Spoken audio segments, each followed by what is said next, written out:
So I read The Conservative Mind by Russell Kirk, and this was a person I had heard of before. I've heard of the book before, but just about a month ago I decided to sit down and actually read it.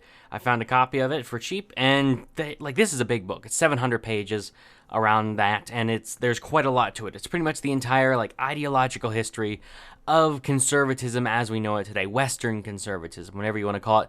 From actually the subtitle of the book is From Edmund Burke to T.S. Eliot, and it goes through a lot of these big figures and that were considered conservative, and really goes through and says, okay, this is what they believed, this is what they argued, and it picks out their highlights. And I found that it's rather interesting. I would recommend this book whether you're a conservative or not, because I found there are some things I agree with, there are some things I disagree with. There's some figures in here that I found that spot on, I really agreed with their views, and other people that I completely opposed and thought, no, they're missing a lot. So it's rather interesting. I'm not a fan. It's not about the labels. It's not whether you're conservative or not. It's about the ideas of these people throughout history, and more where they were coming from, their perspective. And I found that if you start with Edmund Burke, he was considered actually both a liberal and a conservative depending on who you asked, depending on which historical figures analyzed him. Some called him a liberal, others called him a conservative. Throughout the United States, he goes through John Adams, who John Adams seems like a really great guy. I got to read more John Adams. I've only read Jefferson.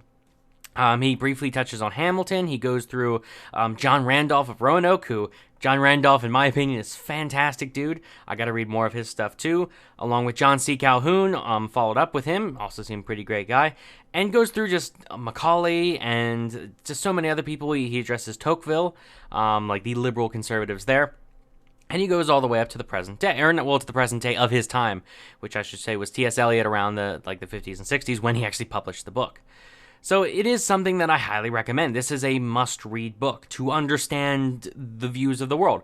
Again, I'm not saying you have to agree with them. I'm saying it's good to look at these ideas and really look at the ideas throughout history and see, oh, this is where that came from. This is who first came up with it.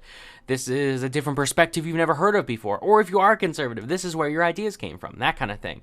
So it's not about whether you agree or disagree with the writers, with the figures addressed in this book. It's the idea of going through the history and seeing the points they made and really evaluating for themselves, or evaluating them for yourself.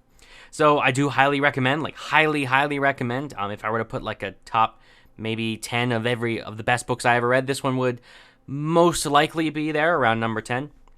But I do recommend it. It is very long. It is very in-depth. But it's worth it. There's a lot of content in here. So let me know what you think in the comments section. Like the video if you enjoyed. Subscribe for more. And thanks for watching.